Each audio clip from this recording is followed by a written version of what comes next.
And when I was in prostration, ਜਦੋਂ ਮੈਂ ਸਜਦੇ ਦੇ ਵਿੱਚ ਸੀਗਾ, ਅੱਲਾਹ ਤਾਲਾ ਨੇ ਮੈਨੂੰ ਦੱਸਿਆ, God told me that I should join Ahmadiyat.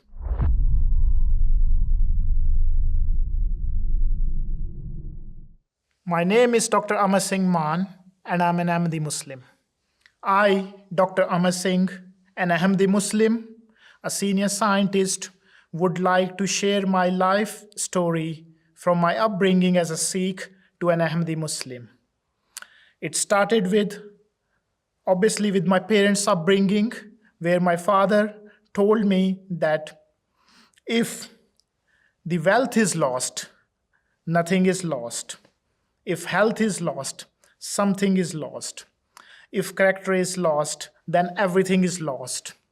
I took that forward, and Alhamdulillah, I went to accept the Ahmadiyat. My mother told me कि रब कदी भी झूठे बंदे नूं पसंद नहीं करदा. The God never likes someone who associates with falsehood. ਰੱਬ ਉਹਨੂੰ ਹੀ ਪਸੰਦ ਕਰਦਾ ਹੈ ਜਿਹੜਾ ਸੱਚਾਈ ਦੇ ਵਿੱਚ ਰੰਗਿਆ ਹੋਵੇ. The one who is imbued within truth. My first introduction to Islam was in 2013 when I was given the gift of the Holy Quran, which is the best book, I would say, from my friends. And we started having discussions on the oneness of God, where in Holy Quran, God, Allah Ta'ala has mentioned 1400 years ago, where I used to think as a scientist that it has been mentioned by Darwin only. All these things forced me to do more deeper research, which I kept on doing, and I went to attend 5 Pillars of Islam one-day course in Central London Mosque. And that is the time I started considering myself as a Sunni Muslim, as I was imbued in the Islam. And then there was a time when we were having an event. This was a Dawa event, where one of the president, after the conclusion on a live stream, told me that, Amar Singh, you joined Islam, you know what you will get? You will get 72 virgins in the paradise. That was an embarrassing moment for me. So I replied to him by saying that I joined the Islam because of accountability. On the day of judgment, I would like to be on the right side, not on the left side of God or Allah Ta'ala. So that was the turning point from my Sikh to Islam, and from Islam to becoming an Ahmadi. They also used to say that there is a mosque, a Qadiani mosque in South Hall, and I should not go to that mosque. And through my own research, I found there were 3 differences. One, which is basically related to the death of Jesus alayhi salam. 2, finality of prophethood. 3, the continuity of spiritual successorships. I arranged a visit to meet someone in Ahmadi Mosque in South Hall, Darus Salam Mosque. They greeted me with open heart, and I went in with these 3 questions.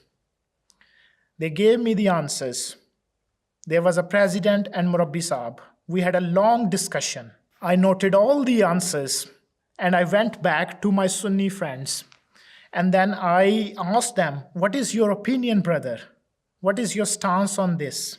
And then they told me that you don't know anything on this, what they have written in their scripts, such as in Ruhani Khazain, you don't know what has been written. Please go and read. I went back and to read again on what it was written in Ruhani Khazain. And I went back to my Sunni friends again. The second response was, brother, you don't know, they have changed the Quran. They have changed the Quran.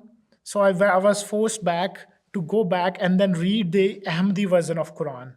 I read with commentary, and Alhamdulillah, I'm only thankful to God.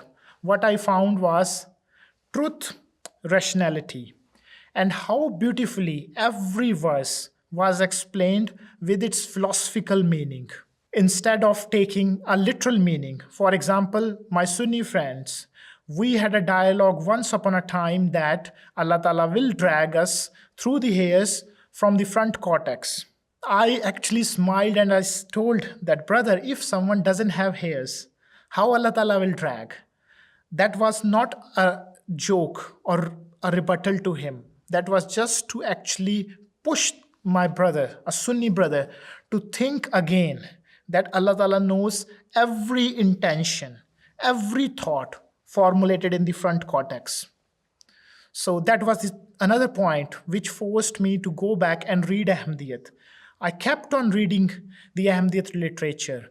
And when I was in prostration, ਜਦੋਂ ਮੈਂ ਸਜਦੇ ਦੇ ਵਿੱਚ ਸੀਗਾ, Allah Ta'ala ਨੇ ਮੈਨੂੰ ਦੱਸਿਆ, God told me that I should join Ahmadiyat. I joined the Ahmadiyat. And this is the best decision I have taken in my life. What are the tangible benefits I got? I would like to talk about spiritual benefits which I got. I am now in a state of eternal optimism. Number one. Number two, every day I strive to improve my righteousness level by considering the life hereafter. Third point, now I have a mission. Yes, we have been created to worship God, but 24 hours we're not supposed to worship. The rest of the time, as I trained as a senior scientist, I now working in the industry, pharmaceutical industry, to create an impact where the society can attain some tangible benefits, where we can alleviate the diseases from the society. My dear brothers and sisters, I would like to share a two-step recipe. This recipe is to achieve an everlasting success. This is not a temporary success, which is through the prayer and hard work. The prayer starts, which you could do basically through an Islamic style salat, or you could actually just sit down and reflect and request Allah Ta'ala to open your heart. Once your heart is opened, you can think on neutral tendency. The second point is hard work, which you can start by reading the literature related to Ahmadiyat, which can be found on Al Islam website, or you can just simply go and watch YouTube videos on MTA channels. Trust me, my dear brothers and sisters, all this will help to spiritually nurture you. This life is a single time gift. Make the most while the sun is shining.